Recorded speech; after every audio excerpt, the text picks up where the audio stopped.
ओम। ओम।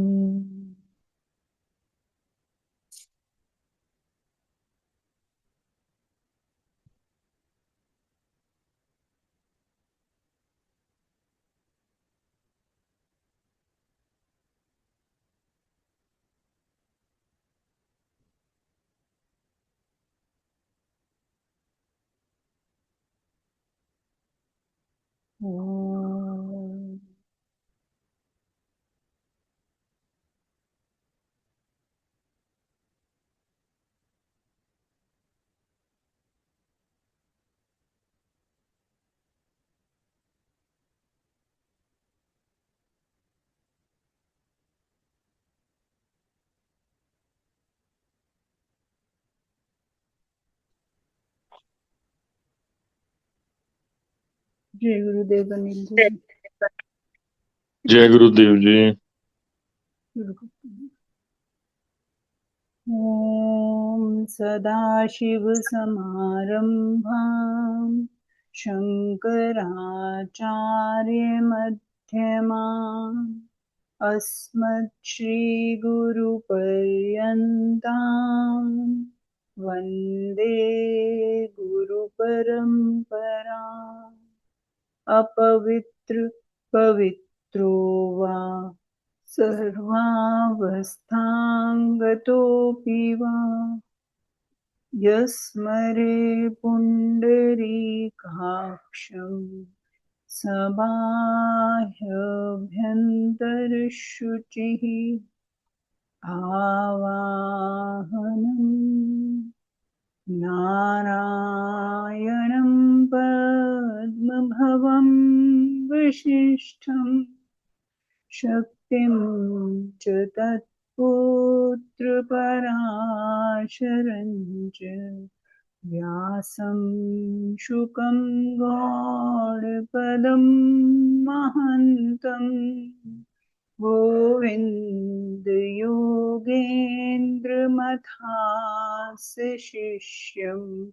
श्रीशङ्कराचार्यमथास्य पद्मपादं च हस्तामलकं च शिष्यं तं त्रोटकं वातिककारमन्यान् अस्मद्गुरुं सन्ततमानतोऽस्मि। श्रुतिस्मृतिपुराणानाम् आलयं करुणालयं नमामि भगवत्पादं शङ्करं लोकशङ्करं शङ्करं शङ्कराचार्यम् केशवं बादरायणं सूत्रभाष्यकृतो वन्दे भगवन्तो पुनः पुनः। यद्वारे निखिलानिलिम्पपरिषत् सिद्धिं विधत्ते निशम् श्रीमच्छ्रीलसितं जगद्गुरुपदं नत्वा तृप्तिं गतः। लोकाज्ञानपयोदपाटनधुरं श्रीशङ्करं शर्मदं ब्रह्मानन्दसरस्वतीं गुरुवरं ध्यायामि ज्योतिर्मयम् आवाहनं समर्पयामि श्री गुरुचरण कमलेभ्यो नमः। आसनं समर्पयामि श्री गुरुचरण कमलेभ्यो। स्नानं समर्पयामि श्री गुरुचरण कमलेभ्यो वस्त्रं समर्पयामि श्री गुरुचरण कमलेभ्यो चन्दनं समर्पयामि श्री गुरुचरण कमलेभ्यो अक्षतां समर्पयामि श्री गुरुचरण कमलेभ्यो पुष्पं समर्पयामि श्री गुरुचरण कमलेभ्यो धूपं समर्पयामि श्री गुरुचरण कमलेभ्यो दीपं समर्पयामि श्री गुरुचरण कमलेभ्यो आचमन्यं समर्पयामि श्री गुरुचरण कमलेभ्यो नैवेद्यं समर्पयामि श्री गुरुचरण कमलेभ्यो आचमन्यं समर्पयामि श्री गुरुचरण कमलेभ्यो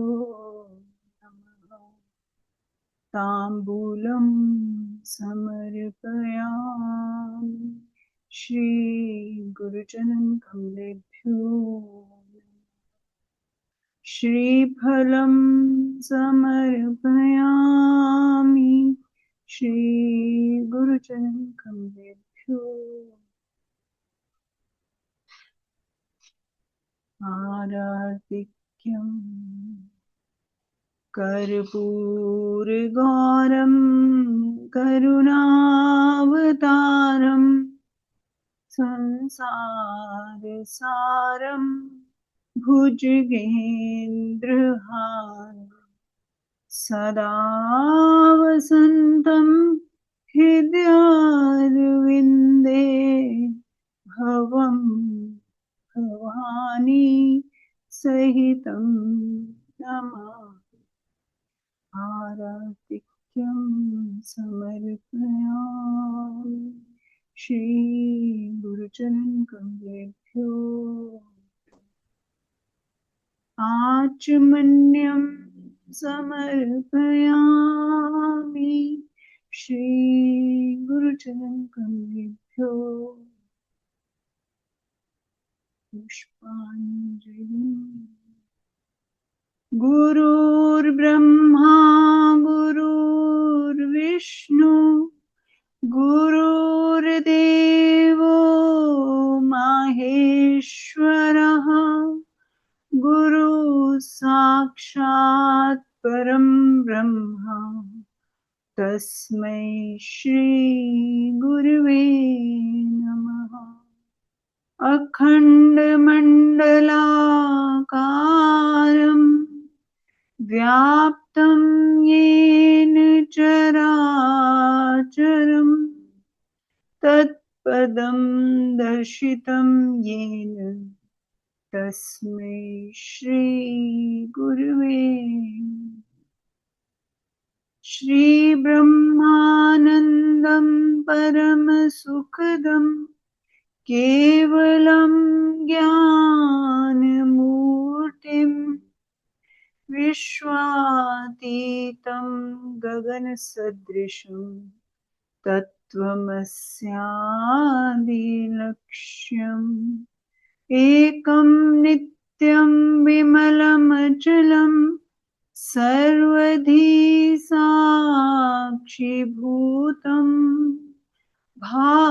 भावातीतं त्रिगुणसहितं सद्गुरुं तं नमामि अज्ञानतिमिरान्धस्य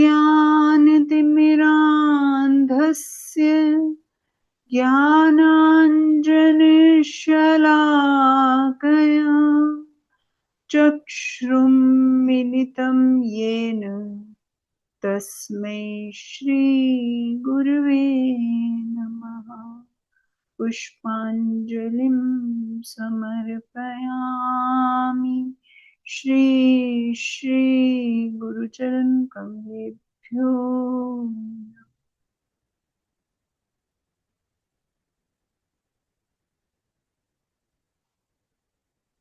जय गुरुदेव।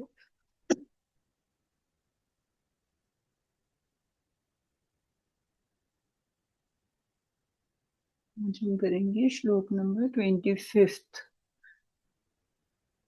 तो आज के श्लोक का संबंध है, जो भगवान को संपूर्ण यज्ञों का भोक्ता और मालिक ना मानकर देवता आदि का सकाम भाव से पूजन करते हैं, उनकी गतियों का वर्णन आगे के श्लोक में करते हैं। तो कल तक हम यही कर रहे थे कि जो लोग भगवान को नहीं मानकर देवताओं को मानते हैं और सकाम भाव से कुछ कामना से उनकी पूजा करते हैं, तो उनके साथ क्या होता है।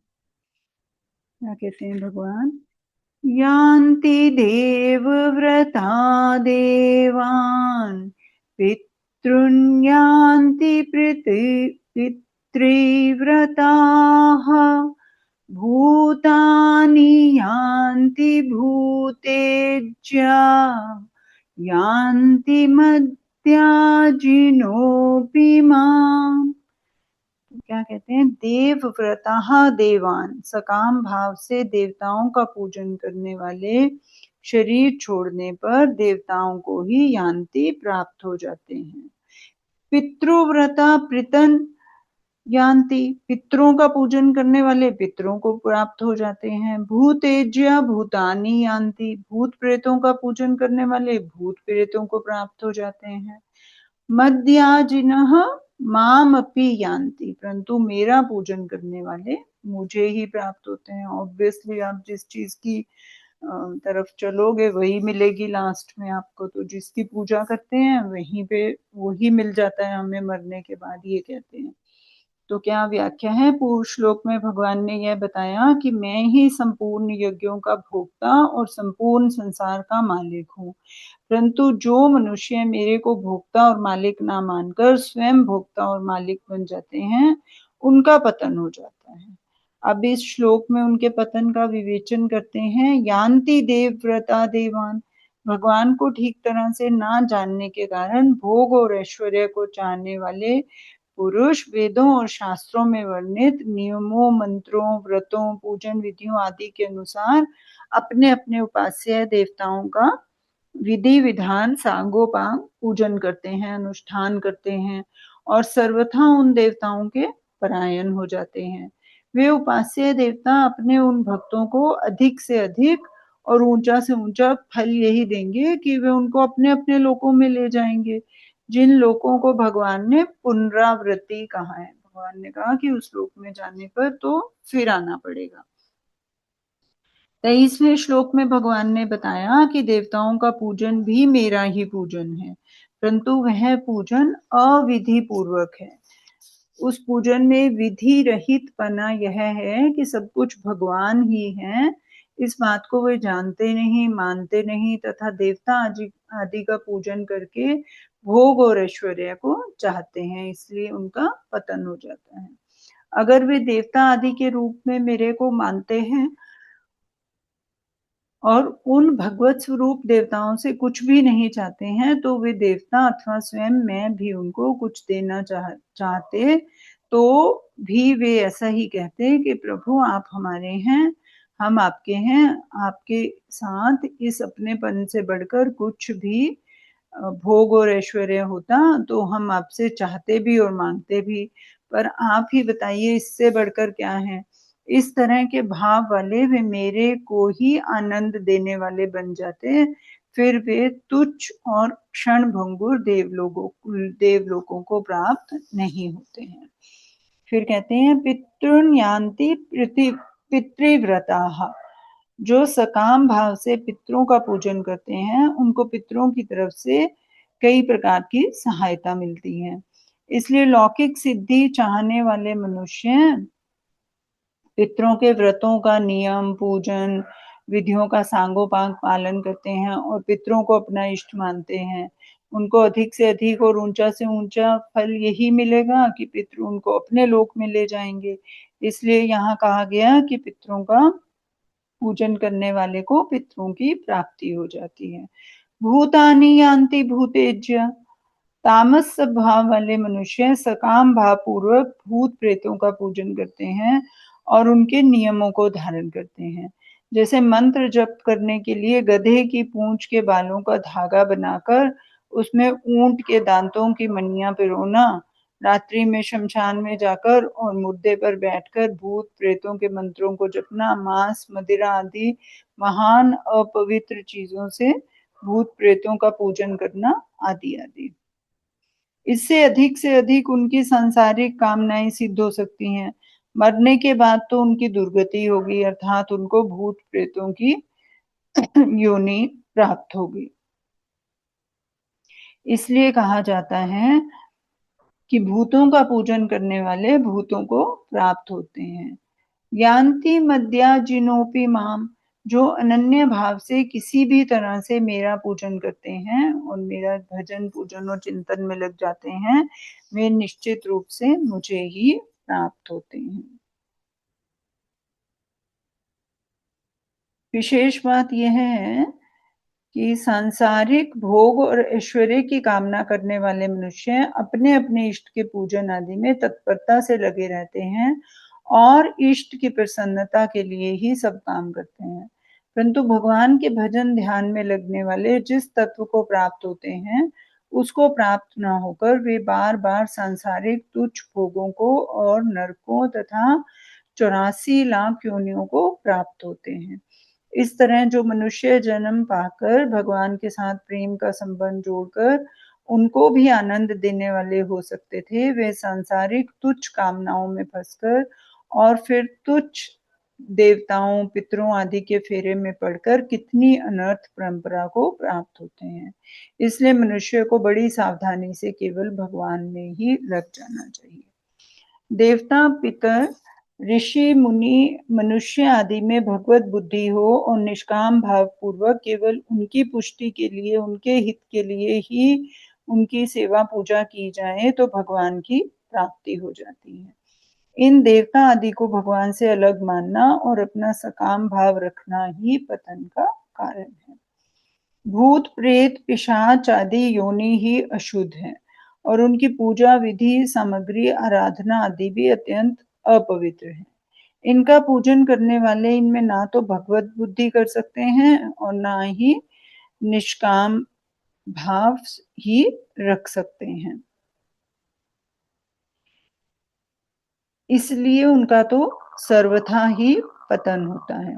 इसके फुटनोट में लिखे हैं, अगर भक्त का किसी भूत प्रेत में भी भगवत भाव हो जाए, मान लो वैसे तो जो भक्त भूत प्रेत की पूजा करते हैं उनका हो ही नहीं सकता, वो कह रहे हैं ना, उनकी तामस बुद्धि होती है, लेकिन अगर किसी का हो जाए भगवत भाव तो उस भूत प्रेत का भी उद्धार हो जाता है और भक्त को भगवान के दर्शन हो जाते हैं। जैसे भक्त नामदेव जी को एक बार लंबे कद का एक भयंकर प्रेत दिखाई दिया तो वे उसे भगवत स्वरूप ही समझकर प्रसन्नता पूर्वक कह उठे, भले पधारे लंबक नाथ, धरनी पांव स्वर्गलो माथा, जोजन भर के लांबे हाथ, शिव सनकादिक पार न पावे, अनगिन साज सजाए साथ, नामदेव के तुम ही स्वामी, कीजो मुँह को आज सनाथ। तो उससे क्या हुआ, प्रेत का ही उद्धार हो गया और उसकी जगह भगवान प्रकट हो गए, क्योंकि उनको तो भगवान ही दिख रहे थे उसमें।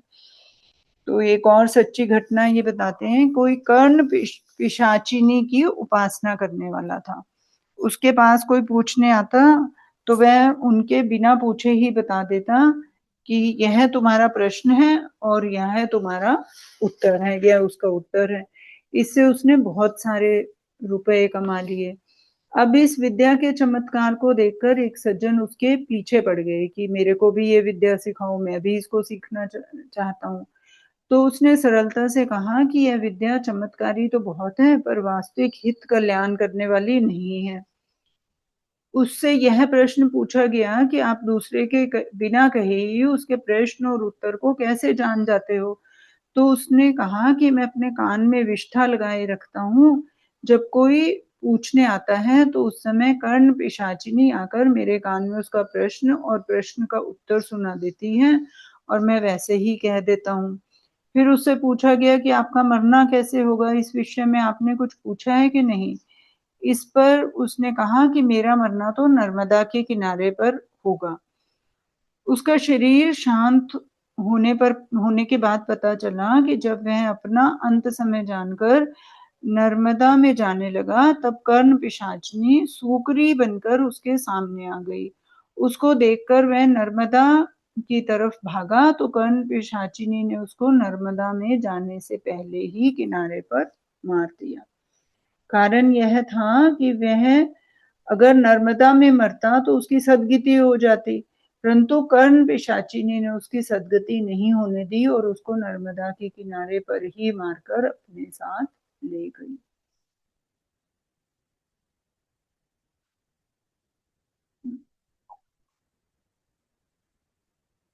इसका तात्पर्य यह हुआ कि देवता पितर आदि की उपासना स्वरूप से त्याज्य नहीं है, परंतु भूत प्रेत पिशाच आदि की उपासना स्वरूप से ही त्याज्य है। कारण कि देवताओं में भगवत भाव और निष्काम भाव हो तो उनकी उपासना भी कल्याण करने वाली है, परंतु भूत प्रेत आदि की उपासना करने वालों की कभी सदगति नहीं होती, दुर्गति होती है। ये तांत्रिक विद्याओं के बारे में स्पेसिफिकली बोल रहे हैं, तांत्रिक विद्याओं में ये यूज करते हैं ना। ये पूरा साइंस है, ये तांत्रिक विद्या, and it is for real, सब होता है उसके अंदर। फिर कहते हैं, हाँ, पारमार्थिक साधक भूत प्रेतों के उद्धार के लिए उनका श्राद्ध तर्पण इत्यादि कर सकते हैं। कारण कि उन भूत प्रेतों को अपना इष्ट मानकर उनकी उपासना करना ही पतन का कारण है। उनके उद्धार के लिए बल्कि कोशिश करनी चाहिए। तो उनके उद्धार के लिए क्या कर सकते हैं? श्राद्ध तर्पण कर सकते हैं, अर्थात उनको पिंड जल दान देना कोई दोष की बात नहीं है। संत महात्माओं के द्वारा भी कई भूत प्रेतों का उद्धार हुआ है।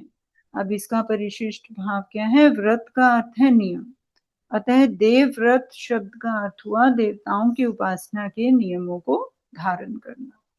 भगवान के शरण होकर उन्हीं के लिए कर्म करना भगवान का पूजन है। स्वकर्मणा तम्भ्यर्च्य सिद्धिम विन्दति मानवः।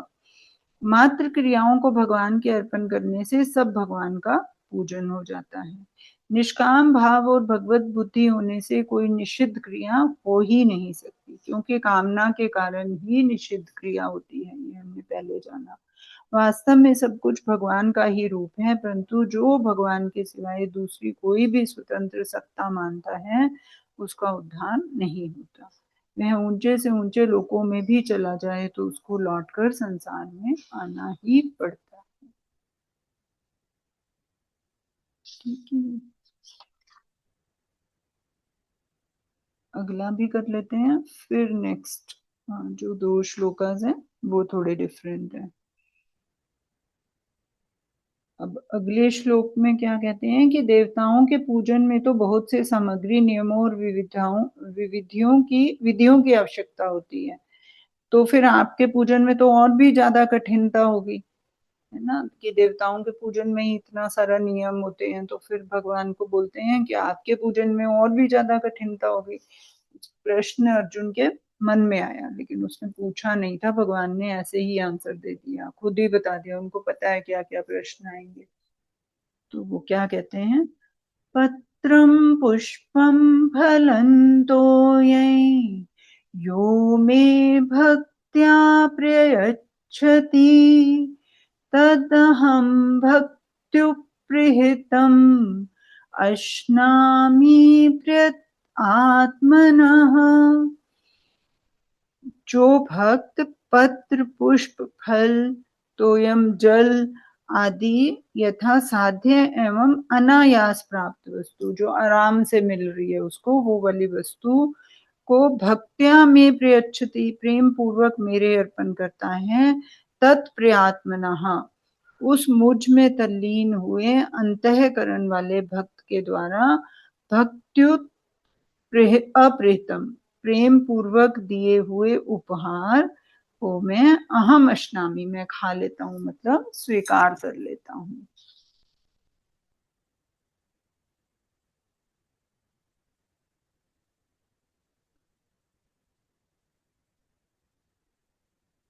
तो इसकी क्या व्याख्या है? भगवान की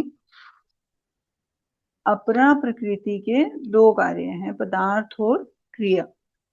इन दोनों के साथ अपनी एकता मानकर ही यह जीव अपने को उनका भोक्ता और मालिक मानने लग जाता है ना। कभी तो हम पदार्थों को अपना मानते हैं और क्रिया को अपना मानते हैं कि ये काम मैंने किया है, मैं कर सकता हूँ इसको, या ये पदार्थ मेरा है, तो उनको उनको अपने को उनका भोक्ता मान लेता है और अपना खुद को मालिक मानने लग जाता है। और इन पदार्थों और क्रियाओं के भोक्ता एवं मालिक दोनों भगवान हैं, इस बात को वह भूल जाता है। इस भूल को दूर करने के लिए भगवान यहाँ कहते हैं कि पत्र पुष्प फल आदि जो कुछ भी पदार्थ है और जो कुछ भी क्रियाएं हैं उन सबको मेरे अर्पण कर दो, तो तुम सदा सदा के लिए इस आफत से छूट जाओगे। दूसरी बात है, देवताओं के पूजन में विधि विधान की, मंत्रों की आवश्यकता है, परंतु मेरा तो जीव के साथ स्वतः स्वाभाविक अपनेपन का संबंध है, इसलिए मेरी प्राप्ति में विधियों की मुख्यता नहीं है। जैसे बालक माँ की गोदी में जाए तो उसके लिए किसी विधि की जरूरत नहीं है, वह तो अपनेपन के संबंध से ही माँ की गोदी में जाता है। ऐसे ही मेरी प्राप्ति के लिए विधि मंत्र आदि की आवश्यकता नहीं है, केवल अपनेपन के दृढ़ भाव की आवश्यकता है।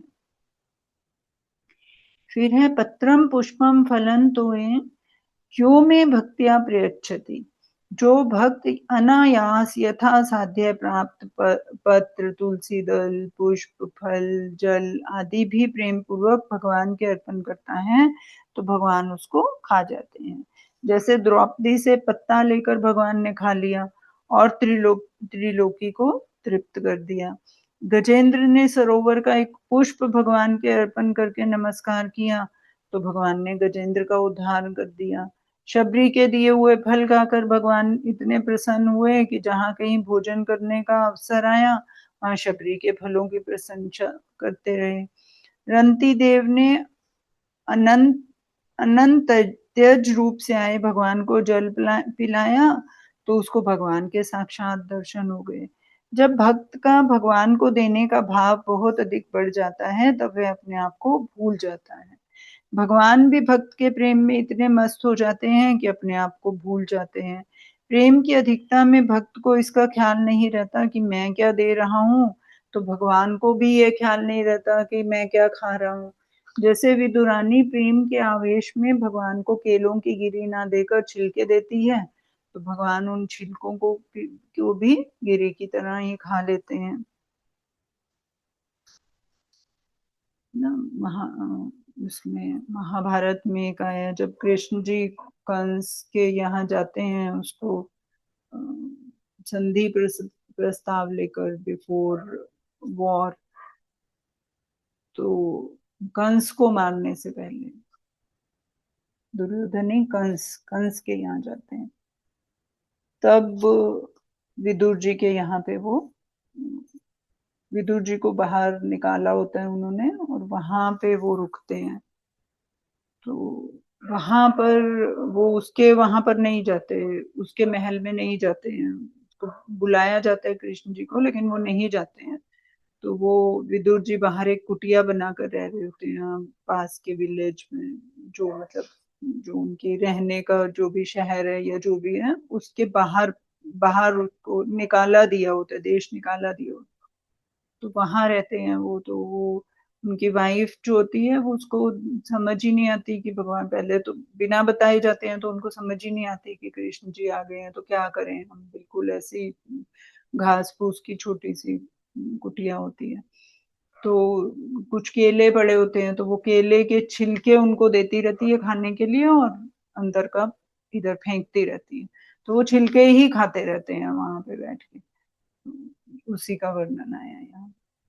फिर कहते हैं तद हम भक्त्यु अप्रिहत अश्नामी प्रयत आत्मना, भक्त के द्वारा प्रेम पूर्वक दिए गए उपहार को भगवान स्वीकार ही नहीं करते, प्रत्युत उसको खा लेते हैं। अश्नामी खाना मतलब पूरी तरह से ग्रहण कर लेना। जैसे पुष्प सूंघने की चीज है, पर भगवान यह नहीं देखते कि ये खाने की चीज है या नहीं, वे उसको खा लेते हैं, उसको आत्मसात कर लेते हैं अपने साथ। बाकी इंद्रियों से जो भी हम लेंगे वो दूसरी चीज दूसरी ही रहेगी, गंध लेंगे बट वो चीज दूसरी लेगी, सुन लेंगे लेकिन शब्द बाहर ही रहेंगे, उसको आत्मसात कर लेते हैं। इससे सिद्ध हुआ कि भक्त का देने का भाव रहता है तो भगवान का लेने का भाव हो जाता है। भक्त में भगवान को खिलाने का भाव आता है तो भगवान को अपने आप ही भूख लग जाती है।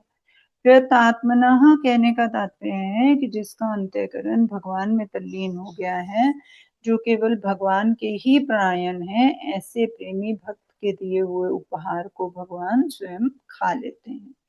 यहाँ पत्र, पुष्प, फल और जल, इन चारों का नाम लेने का तात्पर्य है कि पत्र, पुष्प और फल ये तीनों जल से पैदा होने के कारण जल के कार्य हैं और जल इनका कारण है। इसलिए ये पत्र, पुष्प आदि कार्य कारण रूप मात्र पदार्थों के उपलक्षण है, क्योंकि मात्र सृष्टि जल का कार्य है और जल उसका कारण है। अतः मात्र पदार्थों को भगवान के अर्पण करना चाहिए। इस श्लोक में भक्त्यां और भक्त्यो अप्रिहतम, इस रूप में भक्ति शब्द 2 बार आया है। इसमें भक्त्या पद से भक्त का भक्ति पूर्वक देने का भाव है और भक्त्यो अप्रिहतम में भक्ति स्वरूप दी गई वस्तु का विशेषण है। तात्पर्य यह हुआ कि भक्ति पूर्वक देने से वह वस्तु भक्ति रूप, प्रेम रूप हो जाती है, तो भगवान उसको आत्मसात कर लेते हैं, अपने में मिला लेते हैं, क्योंकि वे प्रेम के भूखे हैं। विशेष बात, इस श्लोक में पदार्थों की मुख्यता नहीं है, प्रत्युत भक्त के भाव की मुख्यता है, क्योंकि भगवान जो है भाव के भूखे हैं, पदार्थों के नहीं है। अतः अर्पण करने वाले का भाव मुख्य होना चाहिए। जैसे कोई अत्यधिक गुरु भक्त शिष्य हो तो गुरु की सेवा में उसका जितना समय, वस्तु, क्रिया लगती है उतना ही उसको आनंद आता है, प्रसन्नता होती है। इसी तरह पति की सेवा में समय, वस्तु, क्रिया लगने पर पतिव्रता स्त्री को बड़ा आनंद आता है, क्योंकि पति की सेवा में ही उसको अपने जीवन की और वस्तु की सफलता दिखती है। ऐसे ही भक्त का भगवान के प्रति प्रेम भाव होता है तो वस्तु चाहे छोटी हो या बड़ी हो, साधारण हो या कीमती हो, उसको भगवान के अर्पण करने में भक्त को बड़ा आनंद आता है। उसका भाव यह रहता है कि वस्तु मात्र भगवान की है, मेरे को भगवान ने सेवा पूजा का अवसर दिया है, यह मेरे पर भगवान की विशेष कृपा हो गई है, इस कृपा को देख देख कर ही वह प्रसन्न होता रहता है। भाव पूर्वक लगाए हुए भोग को भगवान अवश्य स्वीकार करते हैं, चाहे हमें दिखे या ना दिखे। इस विषय में एक आचार्य कहते हैं कि हमारे मंदिर में दिवाली से होली तक अर्थात सर्दी के दिनों में ठाकुर जी को पिस्ता, बादाम, अखरोट, काजू, चिरौंजी आदि का भोग लगाया जाता था, परंतु जब यह बहुत महंगा हो गया तब हमने मूंगफली का भोग लगाना शुरू कर दिया। एक दिन रात में ठाकुर जी ने स्वप्न में कहा, अरे यार तू मूंगफली ही खिलाएगा क्या? उस दिन के बाद फिर मेवा का भोग लगना शुरू हुआ।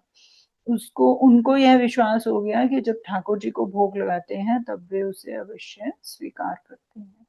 भोग लगाने पर जिन वस्तुओं को भगवान स्वीकार कर लेते हैं उन वस्तुओं में विलक्षणता आ जाती है, अर्थात उन वस्तुओं में स्वाद बढ़ जाता है, उनमें सुगंध आने लगती है, उनको खाने पर विलक्षण तृप्ति होती है, वे चीजें कितने ही दिनों तक पड़ी रहने पर भी खराब नहीं होती, आदि आदि।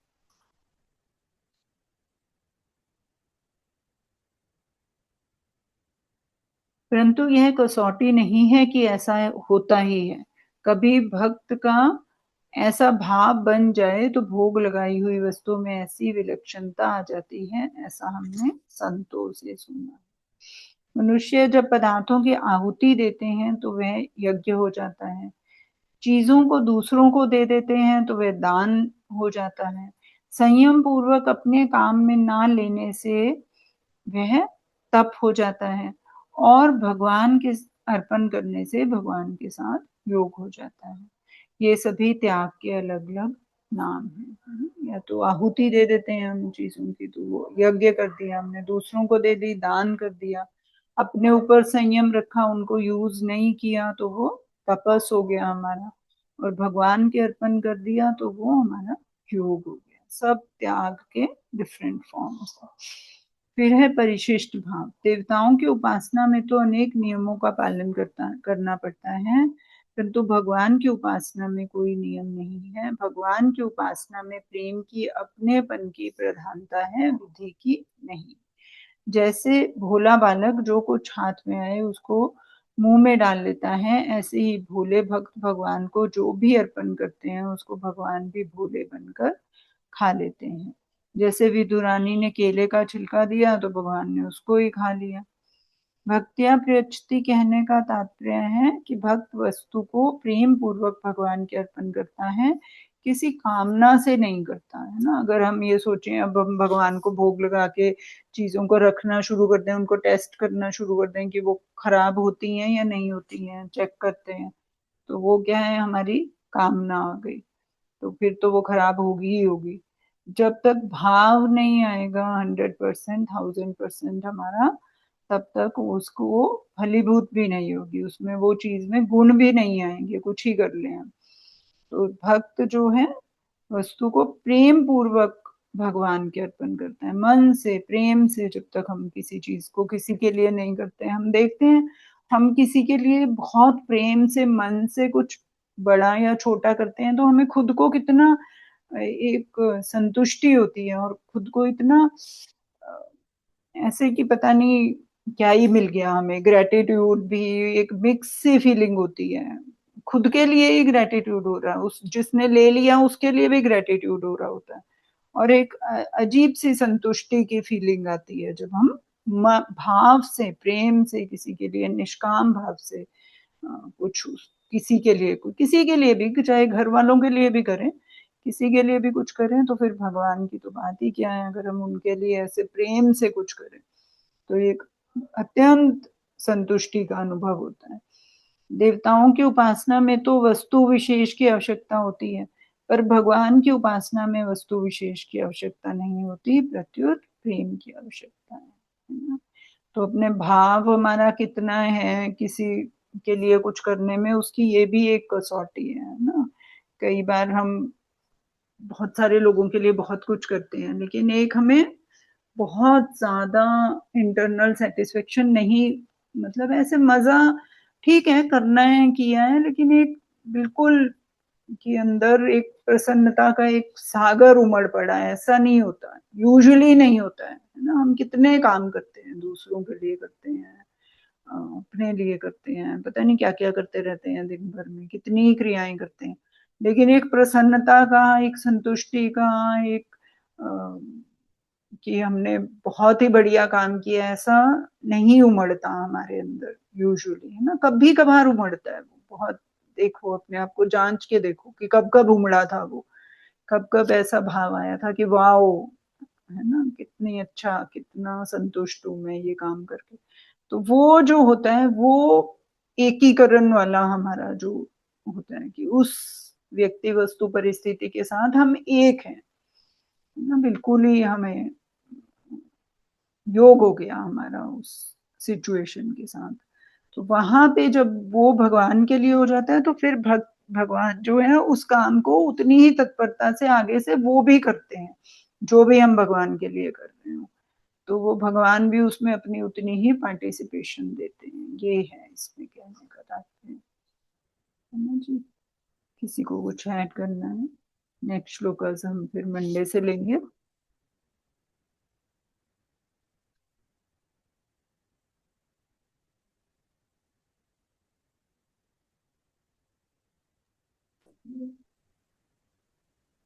हम जनरली देवताओं की ही पूजा करते रहते हैं, हाँ, क्योंकि हम भगवान भगवान, की क्योंकि हम भगवान को जानते ही नहीं है, और हाँ पहली बात जानते ही नहीं है, और दूसरा बीइंग अ संसारी हमें ये सिखाया गया है कि सकाम है, हमें तो चाहिए ही चाहिए बस, निष्काम तो कुछ करना ही नहीं है। देखो ना, जब बच्चा पैदा होता है तो हमें बचपन से क्या संस्कार मिला, ये चाहिए वो चाहिए बस, इसने ये तुम्हें नहीं दिया, चलो हम उसकी पिट्टी करते हैं। तो एक संस्कार ही बचपन से डला हुआ है कि चाहिए ही चाहिए, चाहिए ही चाहिए। और फिर उस चाहिए में से हम एक पार्टली कुछ देकर, मंदिर में दान करके, पूजा करके, थोड़ा सेवा करके, किसी को खाना खिला के हम समझते हैं ये हो गया, लेकिन बेसिकली तो चाहिए है, उसमें से हम थोड़ा सा दे देंगे। दिस इज द जनरल नहीं भी कंसेप्ट। जनरल कॉन्सेप्ट, बट अभी हमको चाहिए नहीं, ठीक है, चल रहा है हमारी गाड़ी चल रही है। बट भगवान को कैसे कैसे है?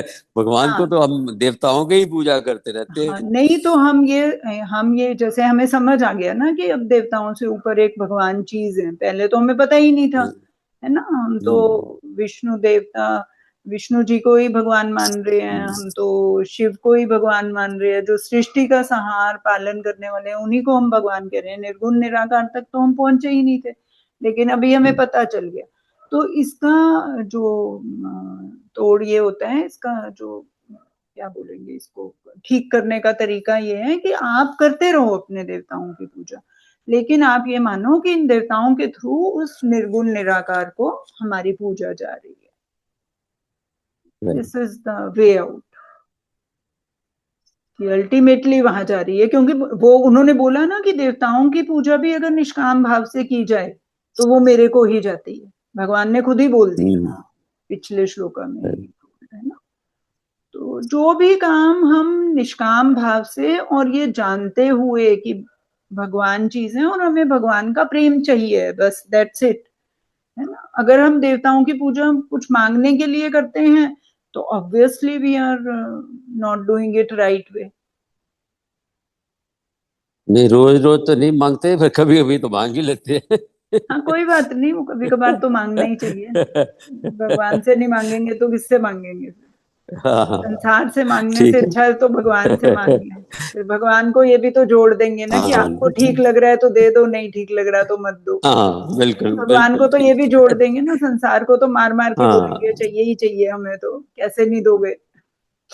हाँ, तो वो नहीं, चेंज हो जाता है। नहीं, इट्स नॉट, चलो, वृत्तियां आना कोई ऐसी बुरी बात नहीं है, it is not a negative thing, it's nothing to be guilty about, because वो संस्कार है हमारे। लेकिन एटलीस्ट हमें समझ आई है और हम उन वृत्तियों को कम करेंगे और फिर भगवत प्राप्ति की तरफ अपने प्रेम को बढ़ाकर, जैसे अभी हम ये क्लास के लिए आते हैं, देखो कितनी हमें अंदर से कैसे खिल जाते हैं, जैसे क्लास का हम्म, टाइम होता है तो ये हमारा क्या हुआ, भगवत प्रेम ही तो हुआ, और क्या हुआ ये। तो इस तरह के राइट, इंस्टेंसेस जो हैं जहां हम मन से जुड़े होते हैं, भाव से जहां पर हम जुड़े होते हैं, उनको प्रमोट करना चाहिए लाइफ में। That is the way. Right, संसार के कामों में आप देखो कभी भी इतनी तृप्ति नहीं मिलेगी, मिलेगी भी तो एकदम वो पीक वाली, जैसे कुछ पहले मिल जाती थी कुछ चीजें, तो अगर इलेशन होती भी है तो ऐसे होती है और ऐसे ही डिप मार जाती है। लेकिन this right, is very constant and increasing trend, ये वाली जो यस, तृप्ति और जो संतुष्टि होती है। तो इसको पहचानने की कला आनी चाहिए कि हमें कहाँ कहाँ मिल रही है। वो हमें मंदिर जाकर मिल रही है क्या, उतनी ही इंटेंसिटी अगर मिल रही है तो इट्स गुड। लेकिन अब हमें मंदिर जाकर वही, जो भी देवता को, गणेश जी को नमस्ते कर रहे हैं, जिसको भी कर रहे हैं, तो अल्टीमेटली कि इनके थ्रू भगवान को ही जा रहा है, और ये जो भी देंगे भगवान से ही हमें देंगे। अगर हम कुछ मांग भी रहे हैं स्पेसिफिक चीज तो फिर ये कि आप देखिए भगवान है, ये है। Thank you very much. ठीक है जी, चलिए फिर, है ना। अनिल जी आपको कुछ ऐड करना है, नहीं तो फिर जय गुरुदेव। जय गुरुदेव। क्लियर है। जय मंडे, गुरुदेव। मंडे मिलते हैं। मंडे मिलते हैं जी। जय गुरुदेव,